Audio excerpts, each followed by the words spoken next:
রাস্তার ধারে তিনটি কাশফুল দেখে মধুমিতা দাঁড়িয়ে যায়।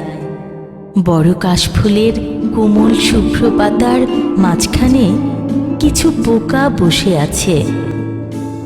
বড় কাশফুলের ঠিক ডান দিকে কিছুদিন আগেও যে কাশফুলটি সতেজ সুন্দরী বালিকার মতো ছিল, তার কাণ্ডটি মাটির দিকে হেলে পড়েছে। বাম দিকের সব থেকে ছোট কাশফুলটি এই তো কয়েকদিন আগে চঞ্চলা ছিল, ছিল আশাবাদী, স্নিগ্ধ, শোভন, সুগন্ধি। তার শিকড় কেটে ফেলেছে গুপড়ে পোকা। আশাহতা মধুমিতার স্বপ্নগুলো ভেঙে পড়ে।